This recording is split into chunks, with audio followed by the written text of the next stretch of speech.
Greetings everyone, my name is Gigi and this is Let's Build, wherein I build a Lego set timed to different media and talk about the facts concerning the topic of the build. Today's build is part 1 of the Lego Space Shuttle Discovery, the Lego NASA Hubble Space Telescope versus the game 3D Pinballs for Windows Space Cadet. The footage I'm using for this game is for science and educational purposes, and it is from the Windows 95 version. Starting out with specifications from the LEGO set, celebrate the wonders of space with this LEGO NASA Space Shuttle Discovery model building set for adults. With 2,354 pieces, this engaging challenge lets you build the Space Shuttle Discovery plus the Hubble Space Telescope launched on NASA's STS-31 mission in 1990. An astronaut's view. Packed with features, this build marks the amazing accomplishments of Discovery. Open the payload bay to deploy the Hubble telescope on its mission to explore the cosmos. The telescope features movable solar panels and an aperture door. The multiple display stands let you display the Space Shuttle model and telescope individually or together. A building project for you. The LEGO NASA Space Shuttle Discovery set is part of a series of buildable models for adults, offering an escape from everyday life with display pieces to admire. Enjoy hours of immersive building as you create both the Space Shuttle Discovery and Hubble Space Telescope from NASA's 1990 NASA STS-31 mission. The Hubble Space Telescope LEGO build features movable solar panels and a hatch door, just like the real thing. The mission? The launch and deployment of the Hubble Space Telescope in April 1990 marked the most significant advancement in astronomy since Galileo's telescope. It was the first major optical telescope to be placed in space, the ultimate mountaintop. Above Earth's atmospheric distortion, rain clouds, and light pollution, Hubble had an unobstructed view of the universe. Scientists have used Hubble to observe the most distant stars and galaxies, as well as the planets in our solar system. Moving on to facts about the Hubble Space Telescope. The Hubble Space Telescope, HST or just Hubble, is a space telescope that was launched into low Earth orbit in 1990 and remains in operation. It was not the first space telescope, but it is one of the largest and most versatile, renowned as a vital research tool and as a public relations boon for astronomy. The Hubble telescope is named after astronomer Edwin Hubble and is one of NASA's great observatories. The Space Telescope Science Institute, STSCI, selects Hubble's targets and processes the resulting data, while the Goddard Space Flight Center, GSFC, controls the spacecraft. Hubble features a 2.4-meter mirror, and its 5 main instruments observe in the ultraviolet, visible, and near-infrared regions of the electromagnetic spectrum. Hubble's orbit outside the distortion of Earth's atmosphere allows it to capture extremely high-resolution images with substantially lower background light than ground-based telescopes. It has recorded some of the most detailed visible light images, allowing a deep view into space. Many Hubble observations have led to breakthroughs in astrophysics, such as determining the rate of expansion of the universe. The Hubble telescope was founded and built in 1970s by the United States Space Agency, NASA, with contributions from the European Space Agency. Its intended launch was in 1983, but the project was beset by technical delays, budget problems, and the 1986 Challenger disaster. Hubble was launched in 1990, but its main mirror had been ground incorrectly, resulting in a spherical aberration that compromised the telescope's capabilities. The optics were corrected to their intended quality by a servicing mission in 1993. Hubble is the only telescope designed to be maintained in space by astronauts. 5 space shuttle missions have repaired, upgraded, and replaced systems on the telescope, including all 5 of the main instruments. The 5th mission was initially canceled on safety grounds following the Columbia disaster in 2003, but after NASA Administrator Michael D. Griffin approved it, the surfacing mission was completed in 2009. Hubble completed 30 years of operation in April of 2020 and is predicted to last until 2030 and into 2040. Hubble is the visible light telescope in NASA's Great Observatories program. Other parts of the spectrum are covered by the Compton Gamma Ray Observatory, the Chandra X-ray Observatory, and the Spitzer Space Telescope, which covers the infrared bands. The mid-IR to visible band successor to the Hubble telescope is the James Webb Space Telescope, JWST, which was launched on December 25th in 2021, with the Nancy Grace Roman Space Telescope due to follow in 2027. Construction and engineering. Once the Space Telescope project had been given the go-ahead, work on the program was divided among many institutions. Marshall Space Flight Center was given responsibility for the design, development, and construction of the telescope, while the Goddard Space Flight Center was given overall control of the scientific instruments and ground control center for the mission. MSFC commissioned the optics company Perkin-Elmer to design and build the Optical Telescope Assembly, OTA, and fine guidance sensors for the telescope. Lockheed was commissioned to construct and integrate the spacecraft in which the telescope would be housed. Optical Telescope Assembly. Optically, the HST is a Cassegrain reflector of the Ritchie-Chrétien design, as are most large professional telescopes. This design, with 2 hyperbolic mirrors, is known for good imaging performance over a wide field of view, with the disadvantage that the mirrors have shapes that are hard to fabricate and test. The mirror and optical systems of the telescope determine the final performance, and they are designed to exacting specifications. Optical telescopes technically have mirrors polished to an accuracy of about 1/10 of the wavelength of visible light, but the space telescope was to be used for observation from the visible through the ultraviolet or shorter wavelengths, and was specified to be a diffraction limited to take full advantage of space environment. Therefore, its mirror needed to be polished to an accuracy of 10 nanometers, or about 1/65th of the wavelength of red light. On the long wavelength end, the OTA was not designed with optimum infrared performance in mind. For example, the mirrors are kept at stable and warm, about 15 Celsius temperatures, by heaters.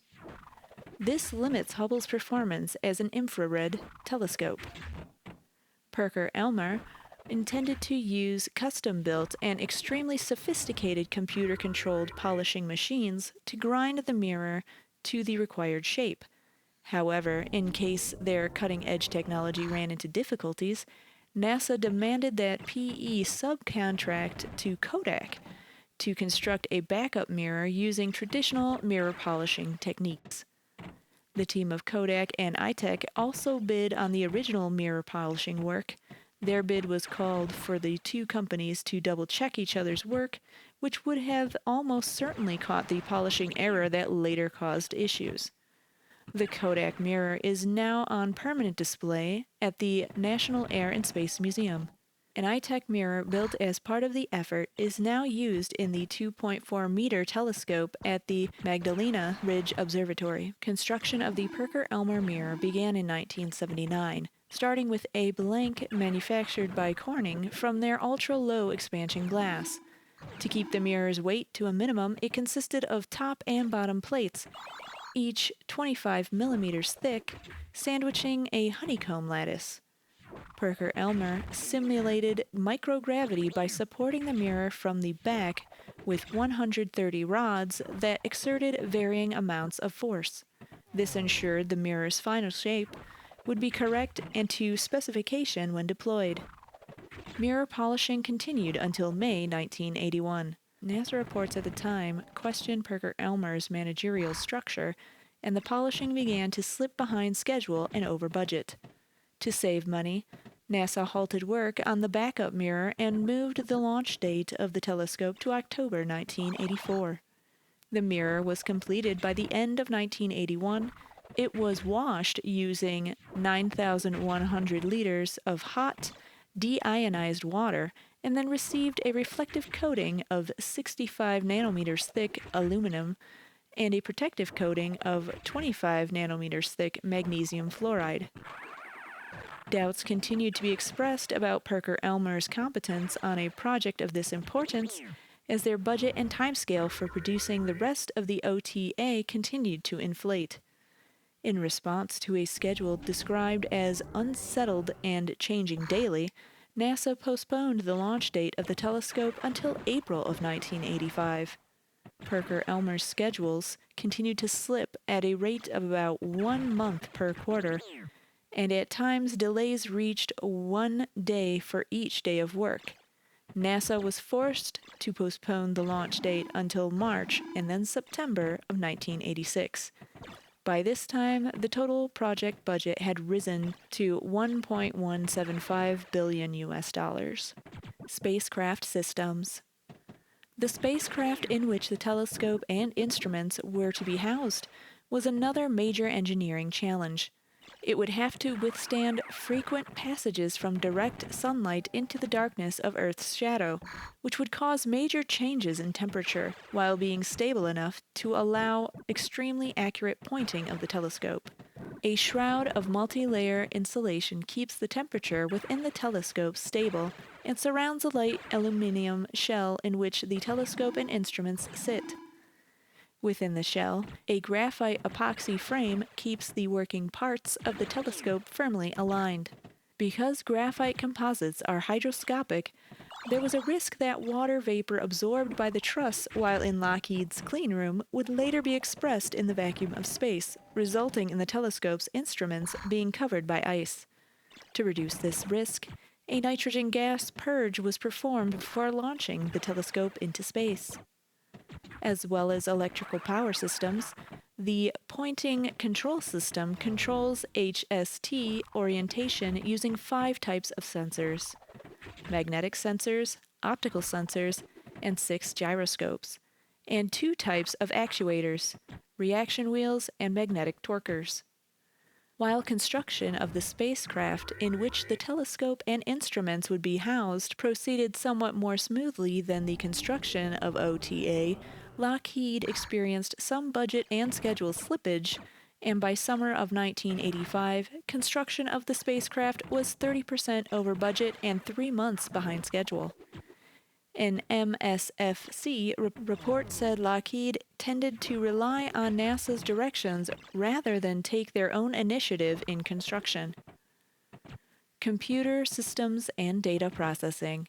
The 2 initial primary computers on the HST were the 1.25 MHz DF-224 system, built by Rockwell Autonetics, which contained 3 redundant CPUs and 2 redundant NSSC-1 NASA Standard Spacecraft Computer Model 1 systems, developed by Westinghouse, and GSFC using diode transistor logic, or DTL.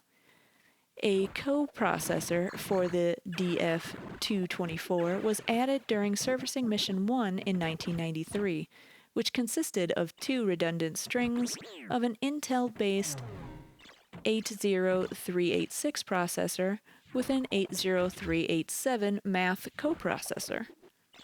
The DF-224 and its 386 coprocessor were replaced by a 25 MHz Intel-based 80486 processor system during Servicing Mission 3A in 1999.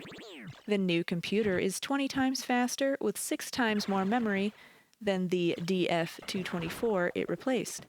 It increases throughput by moving some computing tasks from the ground to the spacecraft and saves money by allowing the use of modern programming languages. Additionally, some of the science instruments and components had their own embedded microprocessor-based control systems.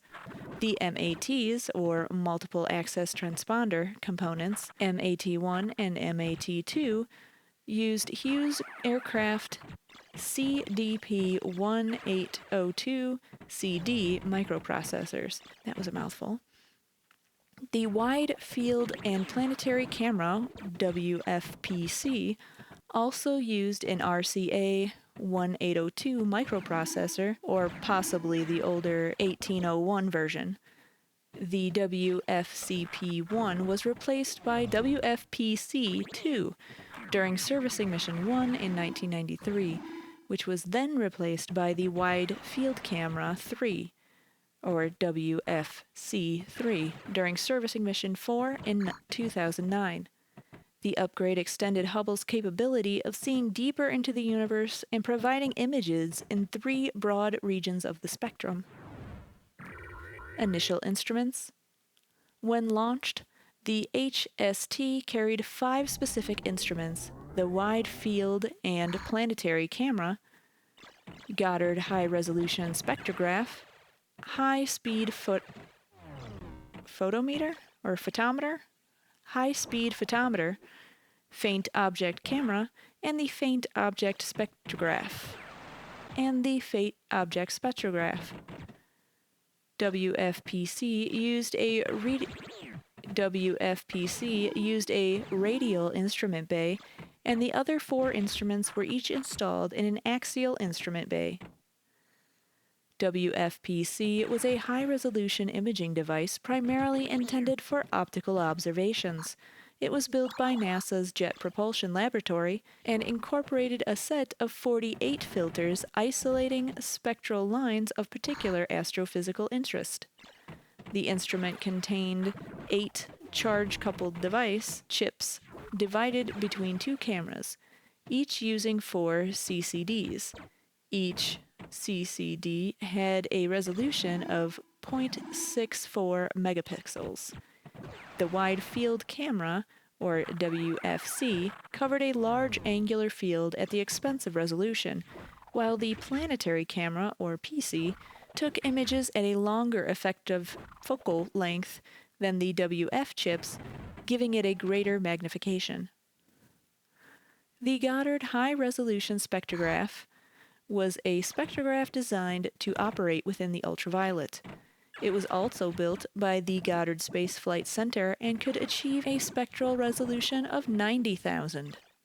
Also optimized for ultraviolet observations were the FOC and FOS, which were capable of the highest spatial resolution of any instruments on Hubble. Rather than CCDs, these 3 instruments used photon-counting digicons as their detectors. The FOC was constructed by ESA, while the University of California, San Diego, and the Martin Marietta Corporation built the FOS. The final instrument was the HSP, designed and built at the University of Wisconsin-Madison. It was optimized for visible and ultraviolet light observations of variable stars and other astronomical objects varying in brightness. It could take up to 100,000 measurements per second with a photometric accuracy of about 2% or better. HST's guidance system can also be used as a scientific instrument. Its 3 fine guidance sensors, or FGS, were primarily used to keep the telescope accurately pointed during observation, but can also be used to carry out extremely accurate astrometry measurements accurate within 0.10003 arc seconds have been achieved. Ground support. The Space Telescope Science Institute is responsible for the scientific operation of the telescope and the delivery of data products to astronomers. The institute is operated by the Association of Universities for Research in Astronomy, or AURA, and is physically located in Baltimore, Maryland, on the Homewood campus of Johns Hopkins University, one of the 39 U.S. universities and 7 international affiliates that make up the AURA consortium. The institute was established in 1981 after something of a power struggle between NASA and the scientific community at large. NASA had wanted to keep this function in-house, but scientists wanted to be based in an academic establishment. The Space Telescope European Coordinating Facility, established at Gerching bei München near Munich in 1984, provided similar support for European astronomers until 2011 when these activities were moved to the European Space Astronomy Center. One complex task that falls into the Institute is scheduling observations for this telescope. Hubble is in a low Earth orbit to enable servicing missions, which results in most astronomical targets being occulted by the Earth for slightly less than half an orbit each. Observations cannot take place when the telescope passes through the South Atlantic anomaly due to elevated radiation levels, and there are also sizable exclusion zones around the Sun, precluding observations of Mercury, the Moon, and Earth. The solar avoidance angle is about 50 degrees to keep sunlight from illuminating any part of the OTA. Earth and Moon avoidance keeps bright light out of the FGSs and keeps scattered light from entering the instruments. If the FGSs are turned off, the Moon and Earth can be observed. Earth observations are used very early in the program to generate flat fields for the WFPC-1 instrument. There is also a so-called continuous viewing zone, or CVZ, within roughly 24 degrees of Hubble's orbital poles, which targets are not occulted for long periods. Due to the precession of the orbit, the location of the CVZ moves slowly over a period of 8 weeks. Because of the limb of the Earth is always within about 30 degrees of regions within the CVZ, the brightness of scattered Earthshine may be elevated for long periods during CVZ observations. Hubble orbits in low Earth orbit at an altitude of approximately 540 kilometers and an inclination of 28.5 degrees. The position along its orbit changes over time in a way that is not accurately predictable.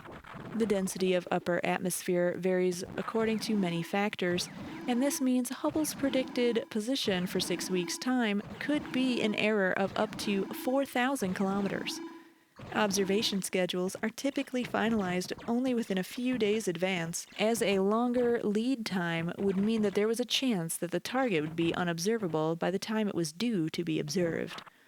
Engineering support for HST is provided by NASA and contractor personnel at the Goddard Space Flight Center in Greenbelt, Maryland, 48 kilometers south of the Institute. Hubble's operation is monitored 24 hours a day by 4 teams of flight controllers who make up Hubble's flight operations team. List of Hubble's instruments. Hubble accommodates 5 scientific instruments at any given time, plus the fine guidance sensors, which are mainly used for aiming the telescope, but are occasionally used for scientific astrometry measurements. Early instruments were replaced with more advanced ones during the Shuttle servicing missions. CoStar was a corrective optics device rather than a science instrument, but occupied one of 4 axial instrument bays. Since the final servicing mission in 2009, the 4 active instruments have been ACS, COS, STIS, and WFC3. NICMOS is kept in hibernation, but may be revived if WFC3 were to fail in the future. The list includes Advanced Camera for Surveys, Cosmic Origin Spectrograph, Corrective Optics Space Telescope Axial Replacement, or CoStar, faint object camera, faint object spectrograph, fine guidance sensor, Goddard high-resolution spectrograph, high-speed photometer, near-infrared camera and multi-object spectrometer, space telescope imaging spectrograph, wide field and planetary camera, which was replaced by the Wide Field and Planetary Camera 2, and then again replaced by the Wide Field Camera 3. Of the former instruments, 3, the CoStar FOS and WFPC-2, are displayed in the Smithsonian National Air and Space Museum. The FOC is in the Dornier Museum, Germany. The HSP is in the Space Place at the University of Wisconsin-Madison. The first WFPC was dismantled, and some of the components were then reused in WFC-3. Moving on to our game today. Full Tilt Pinball, known as Pinball 95 in Europe, is a 1995 pinball video game developed by Cinematronics and published by Maxis. It features pre-rendered 3D graphics and 3 tables: Space Cadet, Skullduggery, and Dragon's Keep. A sequel called Full Tilt Pinball 2 was released in 1996. A limited version of the game with just the Space Cadet table was licensed to Microsoft for inclusion in Microsoft Plus and later bundled into multiple versions of the Windows operating system with the name 3D Pinball for Windows Space Cadet. The Space Cadet table features the player as a member of a space fleet that completes missions to increase rank. Players can attain 9 different ranks, listed from lowest to highest as Cadet, Ensign, Lieutenant, Captain, Lieutenant Commander, Commander, Commodore, Admiral, and Fleet Admiral. Players accept a mission by hitting a mission targets, which select which mission they will take, and by going up the launch ramp, each mission has a set number of things for the players to do, such as hitting the attack bumpers, which are a set of 4 bumpers at the top of the table, 8 times. This is the target practice mission.